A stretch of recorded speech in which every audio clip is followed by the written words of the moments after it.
तो ऐसे व्यक्ति को मंत्री पद पर बने रहने का अधिकार नहीं है। मैं केवल ये जानना चाहता हूँ कि क्या नीतीश कुमार, लालू प्रसाद एवं जगदानंद सिंह के दबाव में अपनी नीति में बदलाव कर क्या सुधाकर सिंह को राहत देंगे? नमस्कार, मैं पूजा प्रिया और आप देख रहे हैं बिहार इंसर्ट्स। वक्त की बड़ी खबर आपको बता दें कि बिहार में सियासी घमासान के बीच सुशील मोदी ने एक बड़ा गंभीर आरोप लगाया है बिहार के वर्तमान कृषि मंत्री सुधाकर सिंह पर। आपको बता दें कि उन पर चावल घोटाला का आरोप लगाया गया है। आप खुद सुनिए कि बिहार के पूर्व उप मुख्यमंत्री सुशील कुमार मोदी क्या कुछ कह रहे हैं और बिहार सरकार में मंत्री सुधाकर सिंह पर क्या कुछ गंभीर आरोप लगा रहे हैं।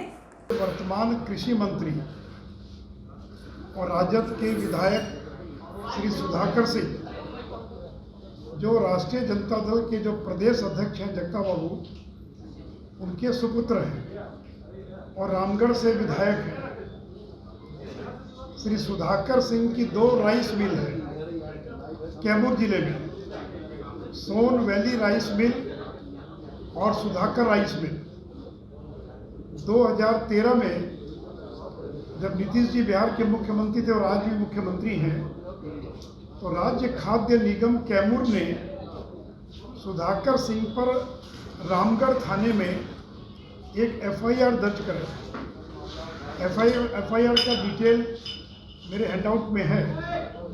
इस FIR में सुधाकर सिंह पर आरोप लगाया गया था कि कुल 5 करोड़ 31 लाख रुपए का गबन किया गया है। कुल 5 करोड़ 31 लाख का गबन किया गया है, जो कि राज्य सरकार की संपत्ति है। यह गबन करते हुए इनके द्वारा आपराधिक कार्य किया गया है। अतः उपयुक्त राज्य सरकार की संपत्ति को बेचकर गबन करने के आरोप में इनके विरुद्ध प्राथमिकी दर्ज करने की कृपा की जाए। यानी राज्य खाद्य निगम का जो जिला खाद्य निगम था कैमूर का, उसे रामगढ़ थाने को एक पत्र भेजा, जिसकी कॉपी भी आपको दी गई है, कि इन कारणों से इनके ऊपर FIR दर्ज किया जाए। इस प्राथमिकी के आलोक में जिला सर्टिफिकेट अधिकारी द्वारा चावल के पैसे की वसूली के लिए सर्टिफिकेट केस दर्ज किया गया। मित्रों, इस मामले को सुधाकर सिंह ने पटना हाईकोर्ट में चैलेंज किया और अपनी FIR को रद्द करने के लिए याचिका दाखिल की, जिसको पटना हाईकोर्ट ने 2014 में खारिज कर दिया। वर्तमान कृषि मंत्री को इस मामले में लंबे समय तक जेल में रहना पड़ा। इसके पूर्व उन्होंने एंटीसिपेटरी बेल के लिए, अग्रिम जमानत के लिए भी उन्होंने प्रयास किया, लेकिन जिला न्यायालय ने खारिज कर दिया। और बाद में जब वो हाईकोर्ट में गए बेल के लिए, तो हाईकोर्ट ने कहा कि 60 लाख रुपया जमा कीजिए, तब आपको बेल मिलेगी। तो सुधाकर सिंह ने 60 लाख जमा किया, तब जाकर उनको पटना उच्च न्यायालय के आदेश पर और भभुआ जेल से उनको रिहा किया गया। मित्रों, इस मामले को उन लोगों ने चुनौती नहीं दिया है इस मामले को कि हम पैसा देंगे कि नहीं देंगे। ये जो पैसा था 5 करोड़ से ज़्यादा, इसकी वसूली कैसे की जाएगी, इसको लेकर विवाद था।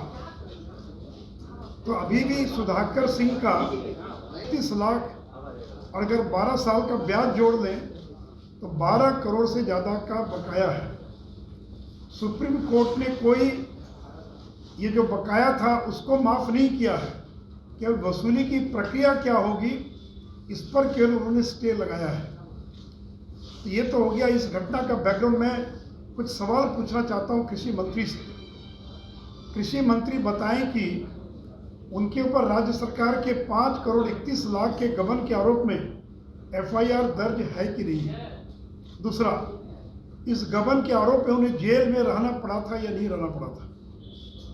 क्या यह सच नहीं कि सुधाकर सिंह ने FIR को रद्द कराने के लिए पटना हाईकोर्ट में याचिका दाखिल की थी, जिसको कोर्ट ने खारिज कर दिया था।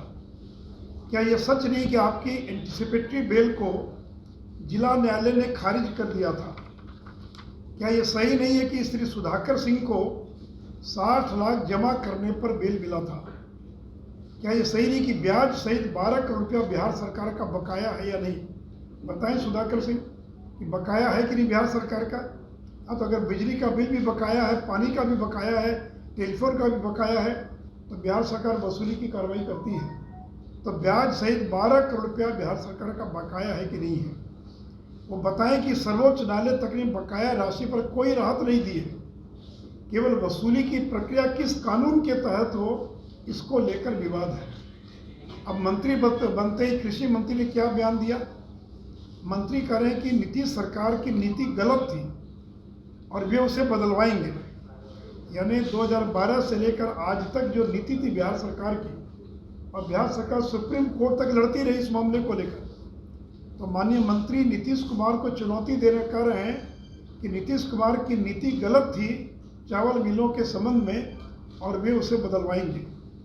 मैं केवल ये जानना चाहता हूँ कि क्या नीतीश कुमार लालू प्रसाद एवं जगदानंद सिंह के दबाव में अपनी नीति में बदलाव कर क्या सुधाकर सिंह को राहत देंगे? अब इस पूरे मामले में सहकारिता विभाग की भी एक बहुत बड़ी भूमिका है, और वर्तमान में सहकारिता विभाग के जो मंत्री हैं, आप सब जानते हैं कि बाहुबली विधायक सुरेंद्र यादव के पास वो विभाग है। अब नीतीश जी को ये जवाब देना है कि जिस मंत्री पर राज्य सरकार का 12 करोड़ का बकाया है, क्या उसे मंत्री बनाना या मंत्री बनाए रखना उचित होगा? तो मित्रों, ये मेरे सवाल हैं बिहार के मुख्यमंत्री से। और सवाल, राष्ट्रीय अध्यक्ष ने अपने दोनों बेटों को मंत्री बनवा लिया और प्रदेश अध्यक्ष ने अपने तीसरे बेटे को मंत्री बनवा दिया। मित्रों, एक और कागज है इससे डॉक्यूमेंट के साथ, ये राज्य खाद्य निगम कैमूर भभुआ, और जो उन्होंने थानाध्यक्ष रामगढ़ जिला कैमूर को लिखा है, मैं उसके केवल ऑपरेटिव पार्ट को पढ़ देता हूँ, आपको भी मिला हुआ है। 2 अलग अलग FIR हुआ, ये मैं एक FIR पढ़ रहा हूँ। इस प्रकार श्री सुधाकर सिंह द्वारा राज्य सरकार की संपत्ति जिसका मूल्य 6,69,52,134 रुपया गबन कर लिया गया है। एक दूसरा और है जिसके अंदर वो कह रहे हैं कि ये दूसरी मिल का मामला जिसमें 4,61,00,000, मैंने दोनों को जोड़कर 5,31,00,000 आपको बताया है। अतः अनुरोध है कि श्री सुधाकर सिंह मैसर सुधाकर राइस मिल के द्वारा और इतना चावल भारतीय खाद्य निगम द्वारा निर्धारित मूल्य के दर से कुल इतना करोड़ रुपए का इनके द्वारा गबन किया गया है। जो राज्य सरकार की संपत्ति है का गबन करते हुए इनके द्वारा आपराधिक कार्य किया गया है। अतः उपयुक्त राज्य सरकार की संपत्ति को इनके द्वारा बेचकर गबन करने के आरोप में इनके विरुद्ध प्राथमिकी दर्ज करने की कृपा की जाए। दूसरे मित्रों, एक राज्य सरकार में एक ऐसा व्यक्ति मंत्री बना हुआ है जिस पर ब्याज सहित बिहार सरकार का 12 करोड़ का बकाया है, जिसने स्टेट फूड कॉरपोरेशन ने उनको धान दिया, उसको कूट कर चावल जमा करना था, उन्होंने चावल जमा नहीं किया, और जब चावल जमा नहीं किया तो उन पर 2 FIR दर्ज हुआ और 5,31,00,000 रुपए से ज़्यादा का राज्य खाद्य निगम का उनके ऊपर बकाया है। उनको इस आरोप में जेल जाना पड़ा। FIR की क्वेश्चनिंग हुई तो FIR भी क्वेश्चन नहीं हुआ, एंटीसिपेटरी बेल नहीं मिला, 60 लाख रुपए का चेक जमा करना पड़ा, तब जाकर उनको बेल मिला, और अभी भी उन पर यह राशि बकाया है। सुप्रीम कोर्ट ने कोई ये नहीं कहा कि आपको राशि नहीं देना है। यानी कानून में वसूली की कई प्रक्रिया है। एक PDR एक्ट है, तो ये कोर्ट में गए कि PDR एक्ट के तहत वसूली नहीं की जा सकती। तो वसूली का तरीका क्या हो, केवल इसको लेकर विवाद है। ये कोई विवाद नहीं कि बकाया है कि नहीं है, इनको नहीं देना है, या कोर्ट ने ये नहीं कहा कि इनको पैसा नहीं जमा करना है।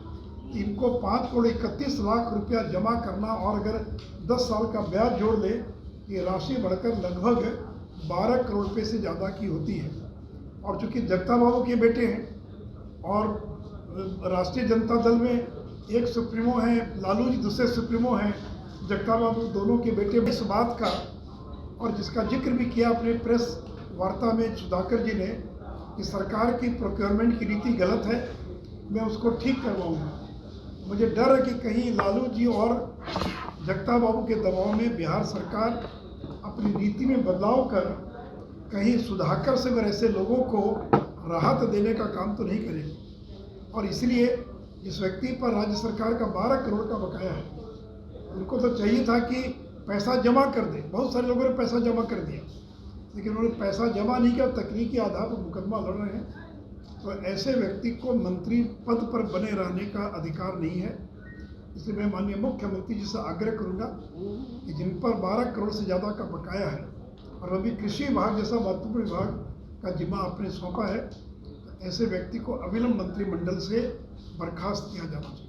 तो आपने सुशील कुमार मोदी को सुना। आपको बताते चले कि सुशील कुमार मोदी जिनके बारे में बात कर रहे हैं वो बिहार सरकार में कृषि मंत्री हैं। वो राजद के प्रदेश अध्यक्ष जगदानंद सिंह के बेटे हैं, सुधाकर सिंह की हम बात कर रहे हैं। इस पर जो है आरोप लगा है और यह आरोप सुशील कुमार मोदी ने लगाया। अब देखने वाली बात होगी कि इस बात का पलटवार और जवाब कैसे दिया जाता है। आप देख रहे हैं बिहार इन शॉर्ट्स।